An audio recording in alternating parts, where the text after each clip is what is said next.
tal? Muy buenas noches, bienvenidos y bienvenidas a Sin Su Permiso. Hoy es viernes 9 de marzo, seguimos en temporada electoral y este es el último programa que vamos a tener antes de las elecciones de este domingo. Les recordamos que este programa está siendo pregrabado, por lo que sus comentarios en las redes sociales, en Facebook o en Twitter, no van a ser trasladados en tiempo real, pero ya posteamos algunas preguntas y vamos a dar retroalimentación de lo que nuestros invitados nos comenten más adelante. Por supuesto que continuamos con este tema de las elecciones. Nos van a acompañar dos analistas, Roberto Rubio, director ejecutivo de Funde, y Miguel Lacayo, exministro de Economía y columnista de El Diario de Hoy. Como todos los programas, me acompañan Ana Giralt. Esta noche no está Francesca Falconi.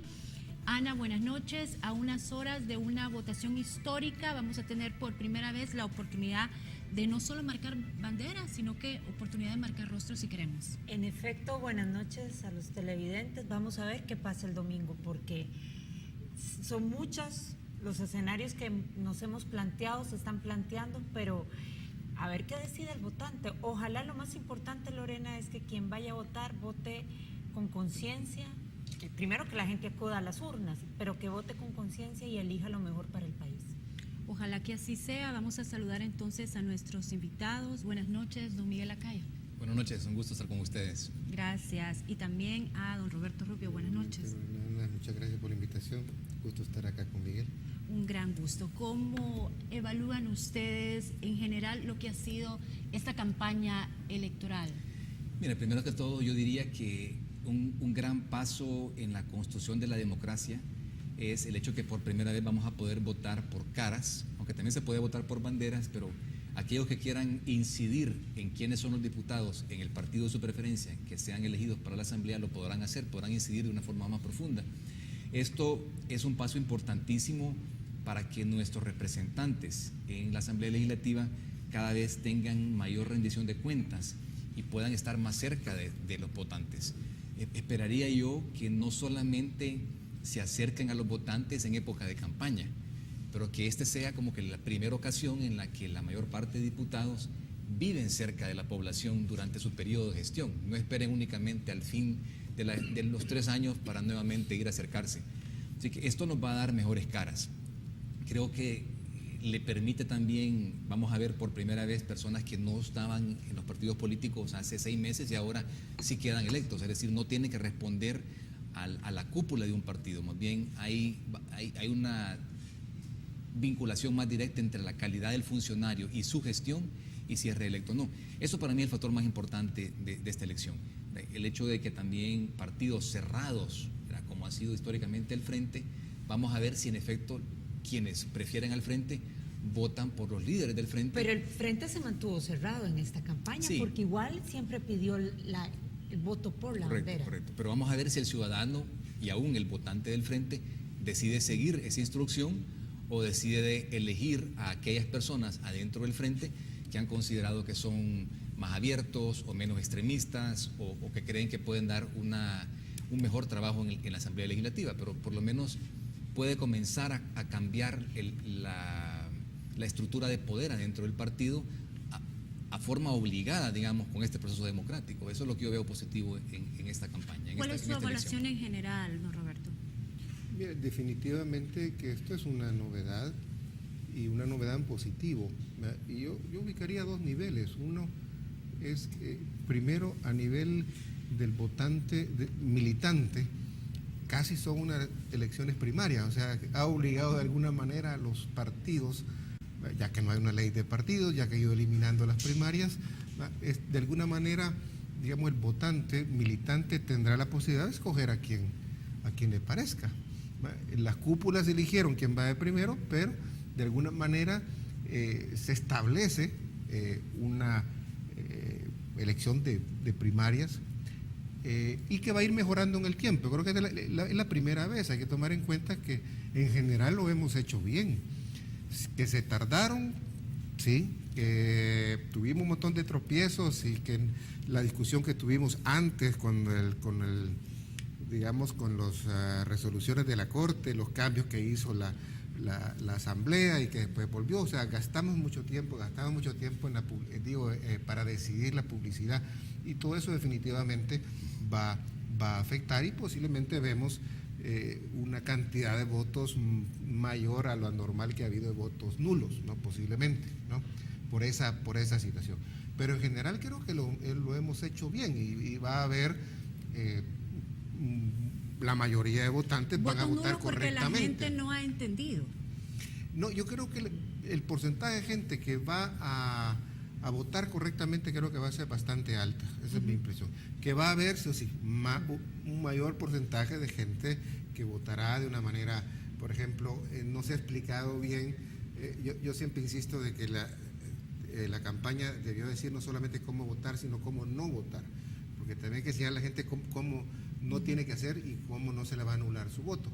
Pero en todo caso es una campaña que se ha manejado, debería, por la novedad que representa, la capacidad que hemos tenido de enfrentar esto, creo que es posible. Y coincido con Miguel de que le da una mejor calidad al sistema político. Primero, introduce esas primarias, y segundo, le permite al votante en general incluso dirigirse hacia aquellos diputados o diputados que consideran que están más preparados, más calificados, o han tenido un mejor rol. ¿Qué pasa con las propuestas? Porque algo que se le ha criticado a esta campaña es que rostros muy lindos, pero cero propuestas, cero contenido. Bueno, ya esa es otra evaluación, porque podemos evaluar la campaña desde distintos puntos de vista. Si evaluamos la campaña ya por el contenido, ponte, de los mensajes, que es lo más importante. Definitivamente que hay una ausencia. Por decirte algo, no hemos visto en las discusiones de los diputados, o en las propuestas incluso de los diputados, propuestas, valga la redundancia, que nos indiquen, bueno, cómo van a manejar la situación económica difícil que está el país. Es decir, tenemos un cuadro macroeconómico muy delicado y no hay propuestas en ese terreno.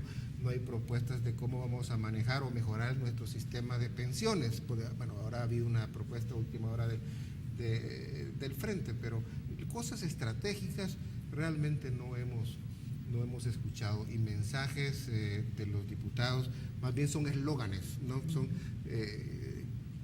los mensajes de tanto de partido como de personas, son eslóganes que poco dicen en cuanto a contenido, y hemos tenido mucha pobreza todavía a ese nivel. ¿Está usted de acuerdo, don Miguel? Creo que en estas elecciones la mayor parte de personas van a votar por la percepción que tienen del candidato, ya sea de su honestidad o su capacidad, y se van a limitar a esos conceptos, porque en realidad no se ha discutido plataformas legislativas, los partidos no lo han hecho. Yo creo que esta es una debilidad que tienen todos los partidos en este momento. Muchas personas verán esta elección como una evaluación también de la gestión del FMLN, ¿verdad? Y en ese sentido van a decir, bueno, evaluamos bien o no la gestión, pero lo que sí queda libre, digamos, que no ha habido ningún partido que pueda todavía poner sobre la mesa, es la visión de futuro. ¿Cómo sacamos a este país del estancamiento? ¿Cómo hacemos que el salvadoreño se monte un barco, se monte un tren que dice, este tren me lleva a un destino en el que yo quiero estar, digamos? Esa parte no está presente en los partidos políticos. Ni un partido político ha podido, o no ha querido, o no ha podido vendernos una visión de futuro. Esta es una evaluación de capacidad prácticamente. Es decir, ahora, lo que sí a mí me gusta ver en esta campaña es que por primera vez yo veo candidatos para diputado acercándose a la población a través de medios electrónicos, creando páginas web, con mucho más contacto de lo tradicional a la población, y ojalá eso se continúe haciendo, porque lo que necesitamos es diputados que en realidad escuchen a la población, no que los oigan para ver cómo les contestan, que es lo tradicional, ¿verdad? ¿Cómo espero que termine de hablar para yo decirle mi idea? No, diputados que en realidad escuchen a la población y entiendan sus problemas para que puedan darnos soluciones reales, que puedan hacer propuestas legislativas que sí funcionen, pero que luego de haber escuchado a la gente.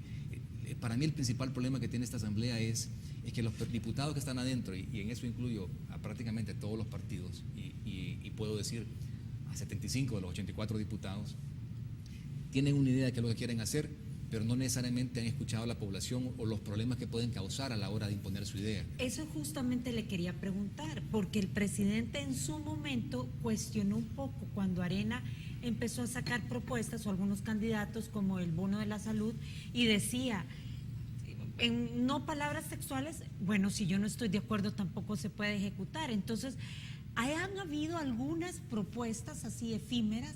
Sin embargo, ¿qué tanto la Asamblea o un partido político se puede comprometer cuando los pesos y contrapesos del sistema hacen que el Ejecutivo tenga que estar de acuerdo? No, perdón, solo un comentario muy rápido.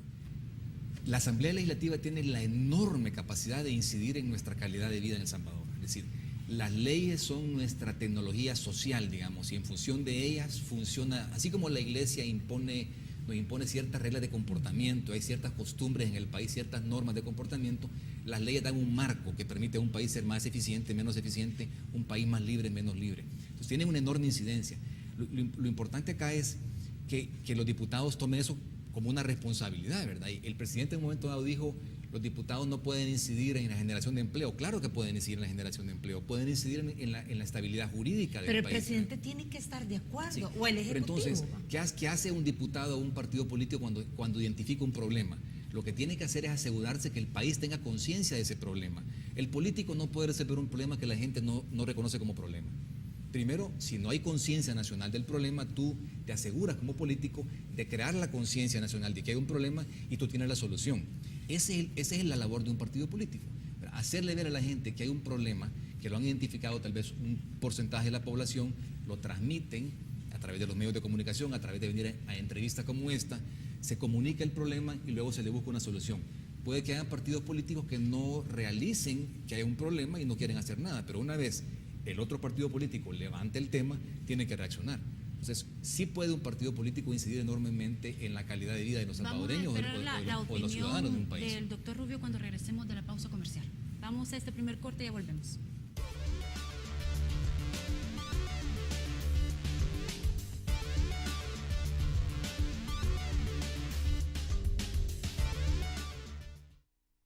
El vestuario de Sin Su Permiso es gracias a Cherry Store. Encuentra sus prendas en Zona Rosa, calle La Reforma, local 5A. Cherry Store, siempre a la moda.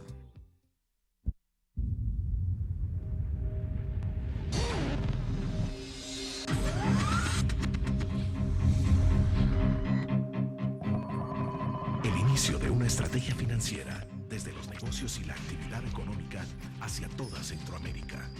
El Economista Regional, una revista especializada donde encuentras el panorama empresarial y los principales movimientos financieros. El Economista, el modelo regional de información económica. Mi trabajo no es de una hora, es de todo un día para presentarles la mejor hora del día. Es un esfuerzo constante para llevarles la realidad del país tal cual es. El ejercicio profesional, serio y responsable. A las 8 en punto, en Canal 33.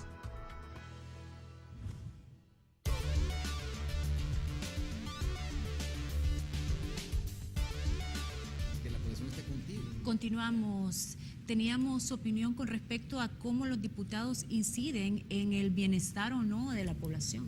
Bueno, mira, se dice que es el primer órgano del Estado, el poder de la Asamblea Legislativa, que es justamente el legislar. El presidente puede tener una iniciativa de ley, pero esa ley no pasa si la Asamblea no se la aprueba. Decisiones fundamentales que tienen que ver con elecciones de segundo grado, que tienen que ver con préstamos. Pero iniciativas de ley tampoco pasan si el presidente las veta.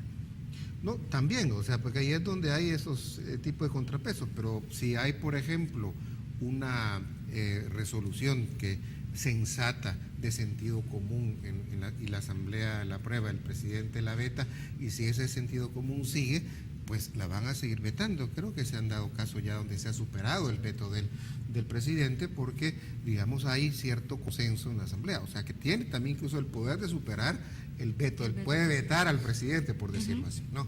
Entonces, definitivamente que las leyes dependen básicamente de la Asamblea Legislativa todas las cosas que tenemos en el campo de seguridad, en el campo económico, social, ambiental, cultural, se transforma en leyes la mayoría de esas cosas y es la Asamblea la que está en la capacidad de que esas leyes se aprueben, ¿no? Y el último trabajo que ha hecho la Asamblea Legislativa al aprobar la ley de medicamentos y ahora estar analizando la ratificación del matrimonio entre hombre y mujer así nacidos, ¿es porque realmente quieren beneficiar a la población o es porque hay algún contexto político atrás de esto?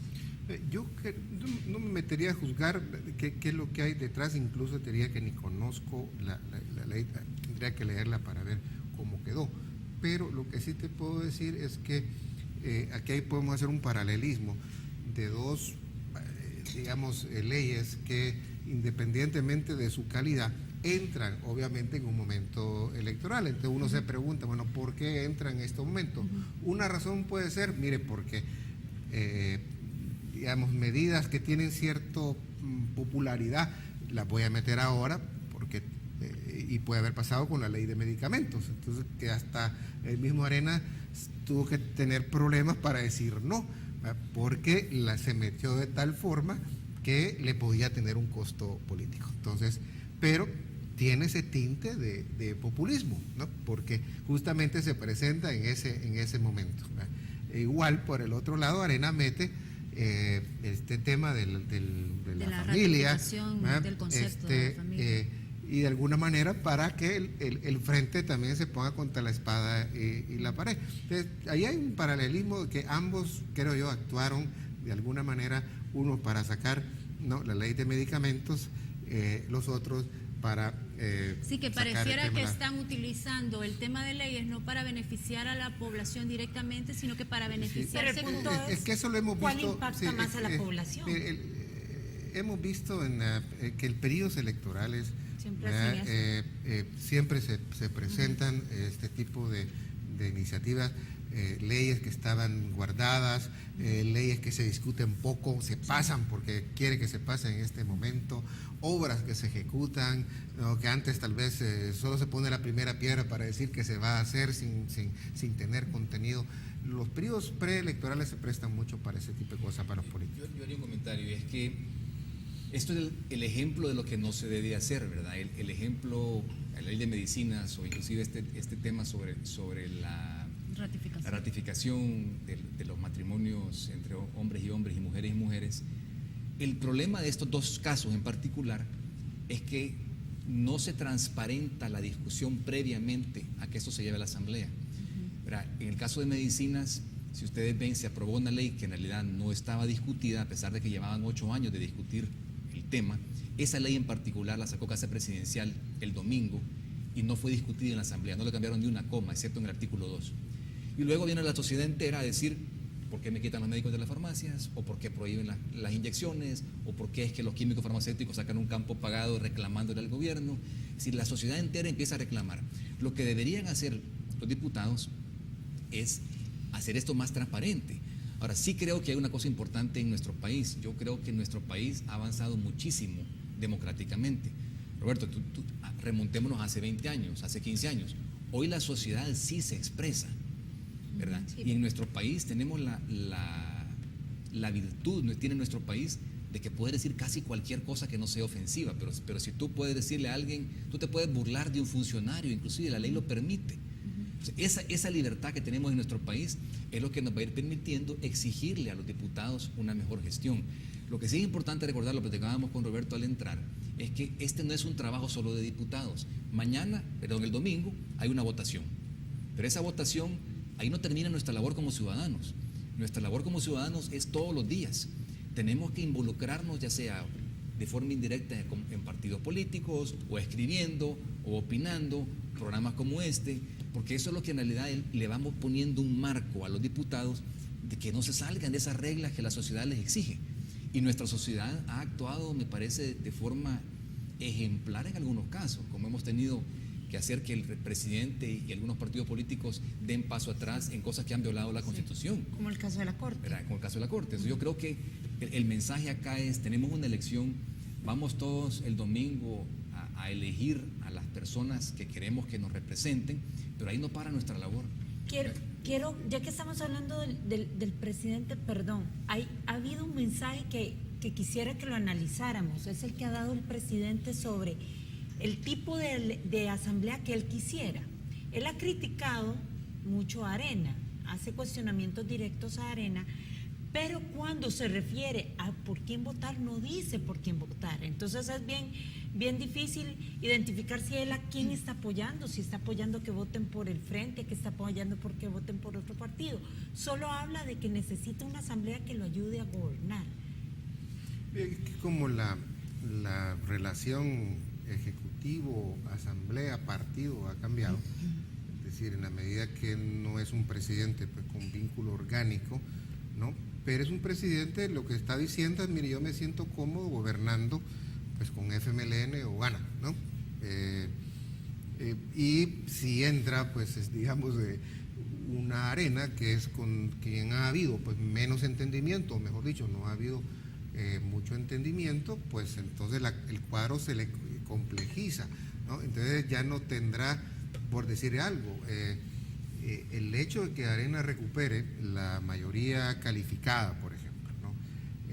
De 29 diputados, que es bastante factible que lo va a conseguir, coloca, ¿no?, al presidente que ya nos va a haber dos partidos que van a tener en sus manos la mayoría calificada, que es el Frente y que es Arena. Ahora solo existe FMLN.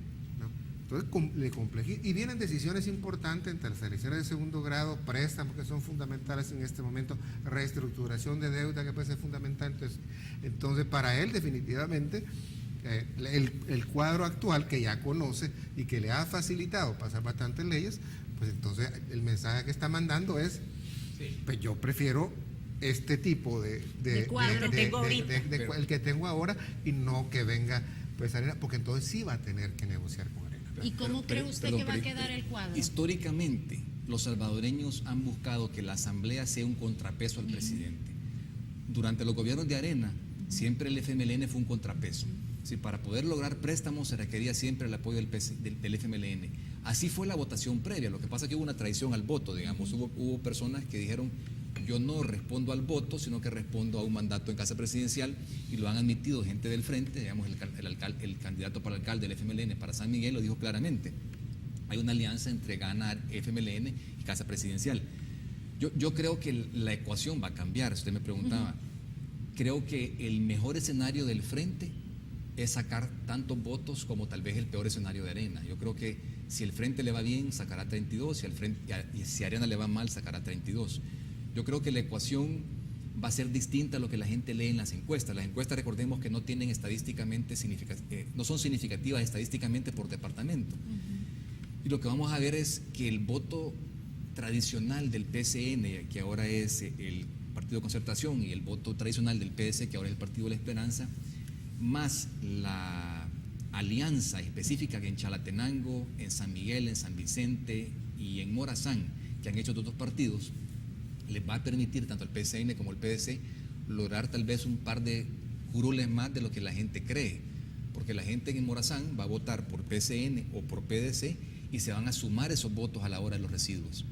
Tal vez ninguno de los dos podría lograr tantos votos como para lograr ese curul, pero la suma de ambos votos, si tú ves los votos históricos, la votación por diputado no cambia tanto de periodo a periodo, a menos que haya algo dramático. Que se ha menospreciado, o sea, al PCE, al Partido de la Esperanza y al Partido de Concertación en las encuestas, porque casi todos damos por hecho que GANA va a ser la tercera fuerza. Pero yo sí creo que probablemente va a andar por lo menos con 32 diputados Arena, por lo menos 8 el PCN y por lo menos 3 el PDC, lo que te da a ti 43 votos con ese grupo. Yo creo que GANA va a dejar de ser el partido bisagra, ya no va a tener el poder. Primero, no va a tener los 400 empleos que hoy tiene la Asamblea, va a perder esos empleos en la Asamblea, no va a tener el apoyo económico de casa presidencial, ¿verdad? Y se va a convertir en un partido menos relevante. Aparte de que es un partido que no ha hecho ninguna propuesta, ¿verdad? Es un partido que en realidad no se le conocen sus valores ni sus principios, ¿verdad? No ha vendido ningún tipo de futuro prometedor, digamos, no es no se caracterizan sus candidatos por ser, digamos, reconocidos por su capacidad o por su historial de haber tenido logros específicos, ¿verdad? Entonces, yo sí creo que la ecuación va a ser distinta que la que tal vez se ha venido planteando en la mayor parte de los Doctor, ¿y medios. usted qué opina con respecto a cómo va a quedar conformada la próxima Asamblea Legislativa? Siempre es difícil hacer cabalas, pero hay que arriesgarse.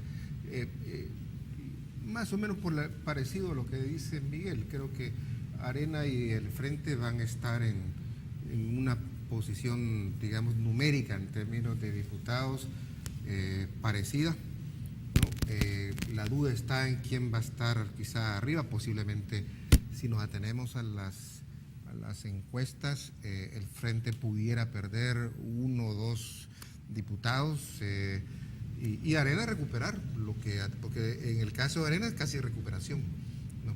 Y luego también coincido con lo que dice Miguel, y es que incluso supongamos que gana sacara más votos, no necesariamente eso se traduce en diputados, ¿no? Entonces, mi impresión es que gana, es más un fenómeno más mediático, no ha tenido mucha sustancia en su mensaje, es su presencia, digamos, territorial, no en organización, sino en colores y en distintivos, y que traducir eso ya al número de votos y traducirlo al número de diputados no es fácil. Es decir, creo que puede estar, ¿no? Va a ganar diputados, definitivamente. No estoy seguro si puede sacar más o menos diputados que el PCN, pero en todo caso... ¿Pero cree usted que pase de 8 diputados gana? Yo lo veo difícil, pero en todo caso, entre lo que se dice de ganas y porque se ha puesto a nivel incluso de gasto publicitario, se ha puesto casi al mismo nivel que los dos grandes. Así, eso no lo habíamos visto nunca, ¿no? Eso le da definitivamente algo, pero puede ser más algo con poco contenido porque lleva excesivamente contenido mediático. Y eso no necesariamente se traduce en votos y en diputados. Vamos a una pausa comercial. En breve regresamos con el próximo bloque.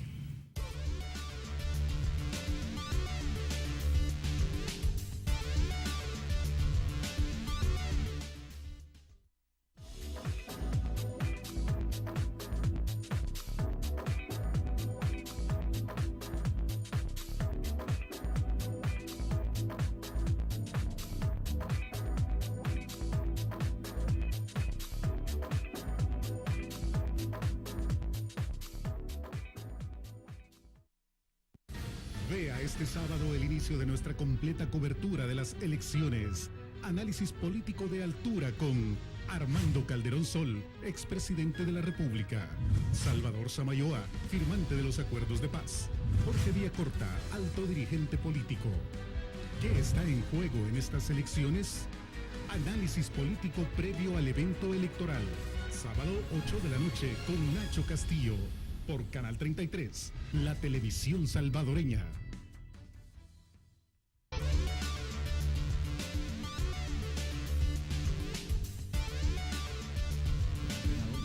Continuamos, don Miguel. Estamos viendo en esta campaña a los próximos candidatos presidenciales. Puede ser, ¿verdad? Pero ningún partido ha querido soltar prenda. Y yo creo que los partidos tampoco tienen decisión en este momento, y no es el momento. La mayor parte de partidos políticos cometerían un error estar pensando en ese tema ahorita, porque crea diferencias adentro del partido, hay intereses creados que se pueden interponer. ¿Pero no son obvias algunas figuras? Mire, la figura del candidato presidencial puede salir 12 meses antes de la campaña, de la elección presidencial próxima y ser plenamente exitoso, digamos. No es algo atípico, ¿verdad? Que un candidato salga 12, 15 meses antes. Tony Saca salió antes, salió con menos de un año. Paco Flores se tiró a la campaña aproximadamente 14 meses antes. Pero también porque sus rivales eran débiles. Pero bueno, Paco Flores no sabía bien cuál era su rival, porque acuérdate que incluso le renunció el doctor Silva. No sabemos quiénes van a ser los rivales, pero yo creo que es definitivamente prematuro hablar de eso. Sin duda alguna, algunos de los candidatos a diputados tienen aspiraciones presidenciales. pero pueden haber aspirantes a la presidencia en la presidencia actual, por ejemplo, ¿verdad? Que sencillamente no han dado la cara. Pero digamos, ¿cómo analizar el fenómeno Óscar Ortiz, Norman Quijano, que son los que por rebote se mencionan como los favoritos presidenciales o los que podrían ser presidenciales? Porque ver a un alcalde como Norman Quijano pidiendo el voto por la candidata alcaldesa de Santa Ana o de San Miguel, personalmente opino, bueno, Arena no tiene otro líder que Norman Quijano, entonces Norman vaya a pedir votos por todo el mundo. Y spots similares hemos visto de Óscar Ortiz acompañando a un grupo de alcaldes o diputados pidiendo también el voto. Yo creo que la reflexión y la selección, la discusión incluso de quién va a ser el candidato, lo van a hacer los partidos a la luz de los resultados. Por ejemplo, el Frente puede llegar a decir, mire, mi conclusión, si realmente pierde algo o mucho, es que la marca no es suficiente y por lo tanto tengo que irme más por la persona, y entonces eso le abre la posibilidad de buscar un candidato interno o buscar un candidato externo o un candidato interno que no sea de establishment, por decir algo, ¿no? Entonces los partidos lo van a hacer a la luz de eso, y no me cabe duda que después de las elecciones la reflexión que va a venir dentro de los partidos va a estar muy centrada en las candidaturas presidenciales, desgraciadamente, porque creo que a veces se descuida un poco el tema de rumbo en los partidos y para dónde voy y qué tengo que hacer, cuál es la agenda de país que yo quiero. Pero también hay que tener cuidado en que la gente está diciendo estos dos son populares y son populares como alcaldes. Ahora, no necesariamente para presidente, se puede cambiar la opinión, es decir, de repente puedo decir, mire, Norman Quijano y Óscar Ortiz son buenos alcaldes y ahí está bien, pero si hay que encuestarlos después como presidentes, para que usted no esté como, porque no es lo mismo, ¿no? Yo le puedo reconocer capacidad a uno para ser alcalde, pero no le puedo reconocer capacidad para ser presidente. Pero eso nunca se sabe de nadie, porque Mauricio Funes era un muy buen periodista, es un periodista que fue popular. Pero yo sí creo que después de Tony Saca y Mauricio Funes, el salvadoreño va a regresar a buscar capacidad a la hora de llegar a casa presidencial a una persona, y va a tratar de que quien llegue a la casa presidencial no solo sepa hablar, que en realidad sepa gestar. Y como dice Roberto, no es lo mismo gestar en un municipio que gestar en un país, a donde tienes que mover a las fuerzas públicas enteras, a la opinión política en general, y gestar en obra grande, digamos. Es muy distinto manejar un presupuesto en Santa Tecla que manejar un presupuesto de la República, digamos. Es muy distinto hacer obra de $10,000 que hacer obras de $20 millones. Es decir, manejar un Ministerio de Obras Públicas es muy distinto a manejar una corporación municipal. ¿Quién va a tener la experiencia de la gestión presidencial? O sea, lo más cercano podría ser un alcalde. Lo que estoy diciendo yo solamente es que los partidos no tendrán que irse solamente por la popularidad, sino que tendrán que testar y medir después ya esos presidenciables vis a vis su figura de presidente, para estar seguros de que ese es, no vaya a ser que no sea. Es un poco lo que estoy diciendo. No quiero decir que no puedan ser y que puedan ser un fenómeno correcto, como Mauricio Funes, pero para estar seguros, los partidos deberían luego de testar, ¿no?, ya como figuras presidenciales, no como figuras de alcalde, porque son dos cosas diferentes. Digamos, esta votación y lo que la gente dice en este momento sobre la gestión del Frente es que se duda mucho de la capacidad de gestión del Frente. Pero, digamos, apartando ese tema, yo diría que va a depender también de quién sea capaz de vender una visión de futuro al país, ¿verdad? En alguna medida el proceso no va a ser algo democrático, pero va a ser tal vez un poco más democrático en Arena que en el Frente, digamos, porque el Frente va a decidir, ¿me conviene alguien de la cúpula o no? Y en función de eso van a decidir. Pero al final de cuentas va a depender de quienes se lancen al rollo, ¿verdad? Porque quien se lance al rollo y logre vender una visión de país próspero atrás de esta persona es el que probablemente va a incidir en qué partido lo escoge, porque no es la popularidad hoy. Estoy de acuerdo con Roberto en eso. Ahora, no es la popularidad hoy, es quién puede construir la popularidad y construir la credibilidad para convertir este país en lo que debe de ser. ¿Verdad? Nosotros hace 10 años éramos en realidad el ejemplo en América Latina, pero éramos un pulgarcito creciendo. Ahora nadie habla de nosotros. Tenemos que regresar a eso, ¿verdad? Tenemos que regresar a un país que tenga optimismo, que los salvadoreños, en lugar de hablar de qué nos quejamos, hablemos de qué tan bien nos va a ir o qué tan bien nos esté yendo. Bueno, ¿verdad? casi es la campaña que está haciendo el expresidente Saca, hablemos bien del Salvador. Bueno, mira, la verdad que una campaña que está haciendo, no sé si le llamaría campaña, ¿verdad? Leer discursos atrás de un camerino, siendo dueño de la radio, pues no sé si es campaña, ¿verdad? Pero ¿Y qué cree que es? pues tal vez estará preparando él para algo, no sé, pero al final de cuentas, lo que deberíamos de ver, lo que él debería de explicar en realidad, ahora que toma la radio, es por qué recibió el país con un 30% de pobreza y lo entregó con un 40% de pobreza. Es decir, por qué empobreció el país durante su gestión. Eso es lo que debería estar haciendo él, explicando en qué se equivocó y qué va a ser distinto si acaso él quiere correr como presidente. Y si va a correr para presidente, que lo diga, ¿verdad? Que se deje tapujos. Pero él está ocupando ahorita sus recursos económicos para hacer campaña, y así puede ser, ¿verdad? Pero en todo caso, yo creo que este país en las próximas elecciones va a elegir entre Arena y el Frente, independientemente de que Tony Saca corra o no para presidente, para un partido o para otro. Por otro lado, yo soy de la opinión que los salvadoreños no quieren ver a los expresidentes en política. Esta es parte del costo de Arena. Por ejemplo, Arena quisiera, a pesar de que Freddy Cristiani era la única persona que podía salvar y evitar que se hundiera el barco de Arena, y lo logró, no lo quieren ver ahí, ¿verdad? No quieren ver a los políticos nuevamente en casa presidencial, mucho menos, ¿verdad? Entonces, yo no estoy seguro de que mucha gente vaya a correr el riesgo de desperdiciar su voto. Ahora, en todo caso, imaginémonos el caso que Tony Saca sí corriera por un tercer partido en aquel momento, va a ser una elección que se va a decidir en segunda vuelta, ¿verdad? En que no va a ganar nadie el 50% de los votos, y en segunda vuelta seguirá siempre Arena y FMLN el que va a decidir quién es el presidente de la República. Pero yéndonos adelante con el tema de la potencial campaña presidencial, no es casi que lo mismo que estamos viviendo ahora, porque la gente va a tener que creer en la promesa de alguien, porque coincido con Lorena, ¿cómo mido yo que Roberto Rubio va a ser un buen presidente?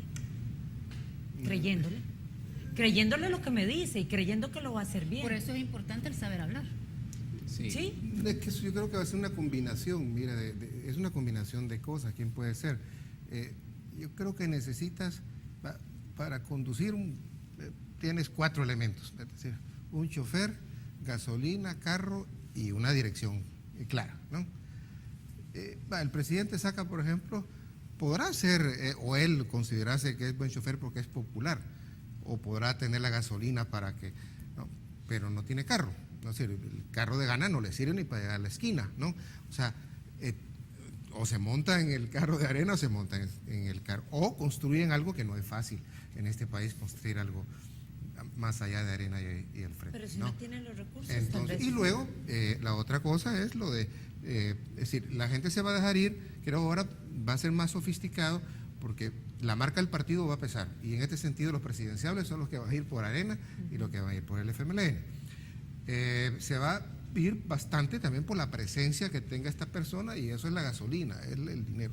Se va a dejar ir también por la persona y su trayectoria, es decir, qué es lo que ha hecho, porque ya no solamente no por lo que dice y lo que promete, porque cada vez más la gente es más exigente, ¿no?, sobre esa persona y su historial, ¿no? Y finalmente lo que le puede ofrecer de cosas concretas, y que cada vez más uno está notando que el votante nuestro, el ciudadano, la ciudadana nuestra, se está volviendo poco a poco más exigente. La prueba es de que no hubiera llegado, por ejemplo, un Mauricio Funes al frente si no fuera porque hay una cantidad de votantes que ya no tienen un partido, sino que se deciden, ¿no?, por alguien que les parece que ya no es la marca del partido, sino que les pareció más razonable. Entre Rodrigo Ávila y Funes les pareció más razonable Funes por distintas razones. Entonces, el votante determinante es ese, llamémosle así, el tercer partido es verdaderamente el ciudadano que no tiene partido, y el que definitivamente es el que decide, ¿no? Y ese va mucho más adelante de los partidos. Es un votante que vota más no tanto por el carro ni por la gasolina, sino por la persona y para dónde quieren conducir el carro. Esa exigencia la vamos a ver reflejada el domingo en las urnas. Yo creo que vamos a ver mayor exigencia y posiblemente ahora hay más posibilidad de expresar esa exigencia en términos de diputados, por las caras, ¿no? Posiblemente. Es más, yo sé que hay encuestas que se han pasado ya con sábana, es decir, ya con las fotos, y hay diputados que han hecho mucha propaganda y mucha presencia y no están en los primeros lugares. ¿Qué quiere decir eso? Que el votante está apostando a la gente que considera que o que habla mejor, aunque a veces no tenga contenido, se puede dejar ir por eso, o porque creen que su trayectoria tiene lo que ha dicho, le suena sensato. Yo creo que ahora vamos a entrar, mire, es que no hemos dimensionado ciertamente lo que significa este cambio. Este cambio es muy positivo para nuestro sistema político, va a traer definitivamente mucho, y una de las cosas que va a traer es que poco a poco va a ir mejorando la competencia para que vaya al mejor. Y en política en general, ganar una contienda política es la antesala de perder la próxima. Eso es lo típico en el mundo entero, ¿verdad? La mayor parte de países democráticos tienen este cambio, ¿verdad? A veces son dos gobiernos seguidos de un partido y luego viene el otro, pero lo típico es que hay cambio, ¿verdad? Entonces, Arena tenía 4 periodos presidenciales, ¿verdad? Ya le tocaba perder, ¿verdad? Y había un desgaste natural. Al ciudadano se le olvida de dónde venimos, ¿verdad? Y lo que dice, bueno, yo siempre tengo más expectativas. Gobernar un país donde hay una clase media sólida y creciente es mucho más complicado que gobernar un país de gente pobre, ¿verdad? Y entre más exitoso es un gobierno, más difícil cumplir con las expectativas porque más personas entran en la clase media y la clase media es la que más exige, ¿verdad? Pero eso es normal y positivo y bueno.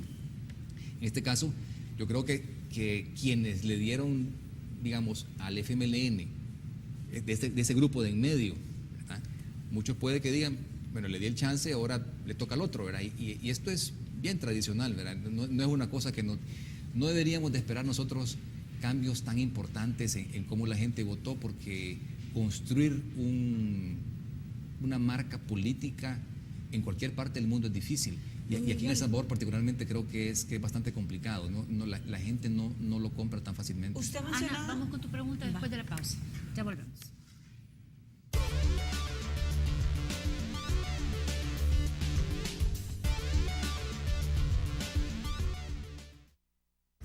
Vea este sábado el inicio de nuestra completa cobertura de las elecciones.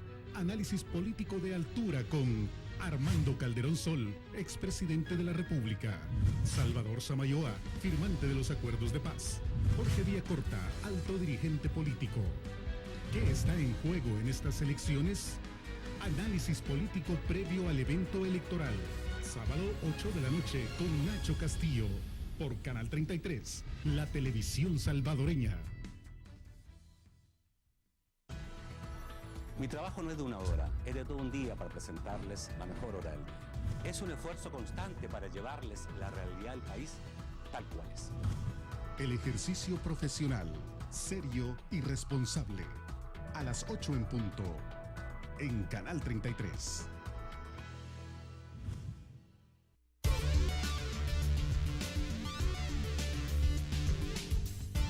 Continuamos, Ana, estaba con una pregunta. Sí, don Miguel, usted ha mencionado muchas veces que la gente duda de la gestión del frente, pero este gobierno tiene la peculiaridad de que el mismo presidente ha dicho no soy del frente, y la misma gente ha reconocido que hay una división entre lo que es el frente partido y es el gobierno. Entonces, ¿no también podría eso ayudar al frente? No estoy seguro de que esa división la perciba la gente, porque cuando tú le preguntas a los ciudadanos sobre la gestión específica en temas de seguridad, temas de generación de empleo, temas de salud, 3/4 partes de la población se expresa insatisfecha con la gestión. También creo que la gente entiende que los miembros del frente son los que han estado en el gabinete. Digamos, el único cambio y la única excepción reciente es el tema de seguridad, ¿verdad?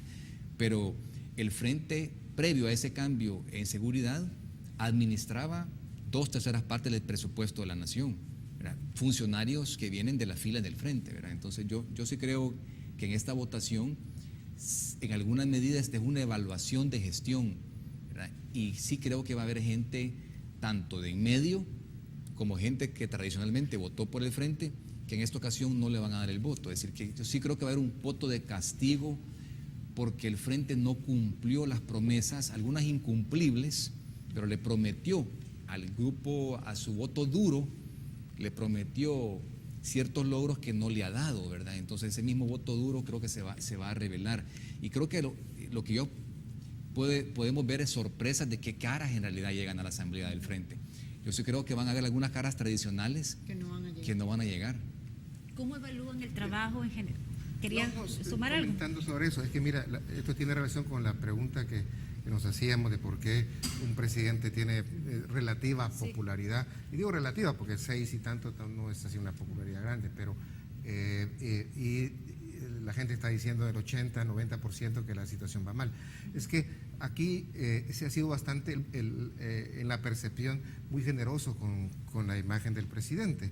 Pero acordémonos que el presidente no va a elección, es decir, la gente no va a votar por el presidente, porque el que vota es por el partido. Entonces, ¿a quién le va a dar pues llamémosle así, el castigo?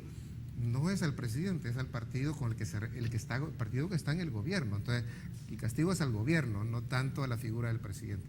Puede darse que, es decir, el presidente puede mantener la popularidad, pero eso no significa que el costo de la mala gestión gubernamental no le cae tanto a él como al partido.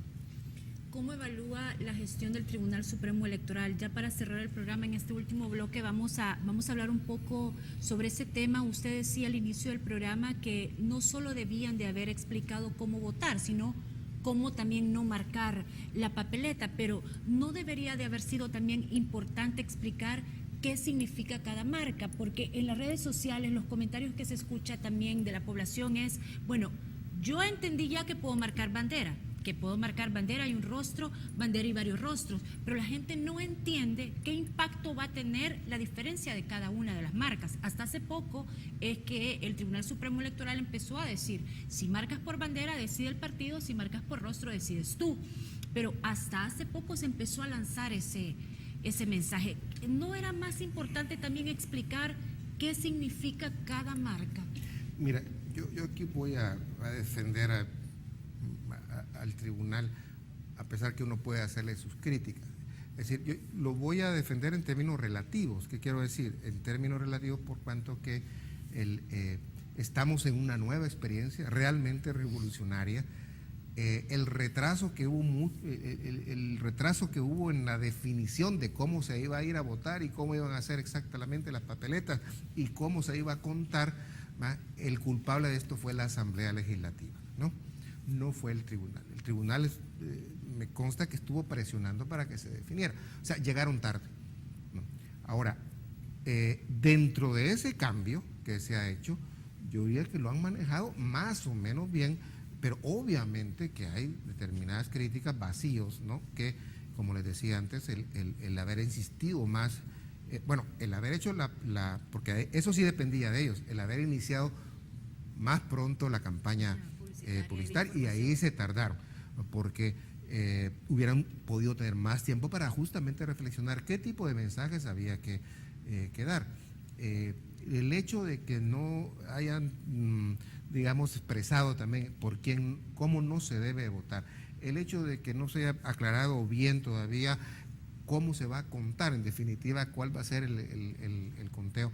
Creo que son algunas de las deficiencias, pero yo, grosso modo, a pesar de los problemas que han habido, yo creo que lo han manejado. Eso no quita que, y justamente lo que ha pasado ahora en el Tribunal Supremo Electoral valida el hecho de que tenemos que separar las funciones administrativas de las funciones jurisdiccionales, porque administrativamente, digamos, lo hemos venido manejando bien, no solo este tribunal, sino también los anteriores, más o menos ha habido pequeñas fraudes, pero deberíamos de separar esas funciones para que el que juzgue no sea el que administre, ¿no? ¿Cómo lo evalúa usted? A mí me parece que la pregunta que usted hace es muy válida. Creo que se debía haber puesto un poco más de énfasis para que la gente entendiera las implicaciones de cómo vota. Es decir, si vota por bandera, escoge al partido político y el partido político escoge quiénes son los diputados que representan al partido político en ese departamento. Si usted escoge por cara, usted también apoya al partido político, pero tú escoges quién es el funcionario que te va a representar a ti. Entonces yo creo que es hacer ese énfasis en que la importancia que tiene para el ciudadano de que él sea el que decida, ¿verdad?, cuál es el funcionario o los funcionarios que quiere que lo representen. Ese énfasis, esa explicación creo que no se hizo lo suficiente. Ahora, habrán personas que van a querer darle la decisión al partido, perfecto, lo cual está bien, pero creo que era importante hacer un poco de énfasis adicional sobre ese tema. Ahora, sí creo que la sociedad también ha jugado su papel, ¿verdad?, y lo ha hecho bastante bien, es decir, los medios de comunicación y las ONGs que también han suplementado, han complementado la labor del Tribunal Supremo Electoral, nos dice que esta es una sociedad bastante responsable, porque viendo esas debilidades se han metido otros. Usted puede meter a Internet, te puede meter a Facebook, hay una serie de mecanismos para comunicarte. Los periódicos han tenido páginas enteras explicando el tema, algunos pagados por el tribunal, otros que han salido de su propia voluntad. Creo que también los medios de comunicación escrita para este domingo o para este fin de semana van a publicar también información referente a cómo se vota. Por lo tanto, creo que la sociedad entera ha complementado. Yo coincido que a final de cuentas es para hacer un primer ejercicio de esto y que se comenzó relativamente tarde ha sido positivo. A mí, digamos, el único pelo en la sopa que sí me molesta en realidad es que se le prohíba a un salvadoreño, a un ciudadano, votar porque no tenga un DUI vigente. Porque en realidad la Constitución no dice que el documento debe estar vigente, ¿verdad? Sencillamente que tiene que tener un documento que lo identifique. Y obviamente un DUI que ya se venció hace 5 días, me sigue identificando si fuera el DUI mío, ¿verdad? Entonces me parece que quitarle el derecho que le da la Constitución a todo ciudadano, que si no renovó su DUI, fue probablemente porque no tenía las posibilidades para hacerlo, ¿verdad? Porque no podía dejar de trabajar, pero la mayor parte de gente que no lo hace es de escasos recursos. Entonces, esto viene también tal vez a golpear al ciudadano, ¿verdad?, que tal vez tiene menos recursos y que sus pocas libertades son el voto, ¿verdad? Entonces, que el Tribunal Supremo Electoral haya decidido, porque esto sí fue arbitrario en mi opinión, ¿verdad?, es totalmente arbitrario, que ellos decidan que el ciudadano que no tiene el DUI vigente lo podemos echar de menos. Y la Asamblea tampoco ayudó, ¿verdad? Porque la Asamblea no emitió ningún decreto. De hecho, pudo haber hecho una campaña, pudo haber pudieron hecho destinado algo la algunos Asamblea fondos el para martes. eso, sí. Ahora, y rápidamente, ¿y con qué esta pregunta finalizamos porque nos quedan 3 minutos. ¿Qué futuro le ven a los independientes? ¿No entra un independiente en esta legislatura? Sí, yo creo que muy poco, muy poco. También es una nueva experiencia, eso tendrá que ir ganando fuerza, ¿no? Las exigencias que se les pusieron son altas, ¿no? Y sobre todo para ser la primera vez, y no creo que tenga mucha. Yo tampoco creo que tenga que decir. Sin duda alguno u otro independiente va a lograr votos, ¿verdad? Pero para que sea lo suficiente para lograr un curul en su departamento lo veo poco factible. Bueno, finalizamos entonces y les agradecemos mucho la participación, a votar el domingo, ¿verdad? Correcto. Así Ana, es. buenas noches, muchas gracias. Buenas noches. Muchas gracias por la invitación. Un gran por gusto y visitarnos. esperamos tenerlos nuevamente por acá, cuando pasen las elecciones, para que nos hagan Cuando un quieran. análisis de qué fue lo que pasó el 11 de marzo. Gracias por habernos acompañado. Yo solo quisiera recordarles que las mujeres somos el 53% de la población. Sin embargo, solo el 21% son diputadas en la Asamblea Legislativa y únicamente un 11% en todo nuestro país son alcaldesas. Así que vayan a votar y voten por mujeres. Nos vemos el domingo. Como dice Celine Dion, dice...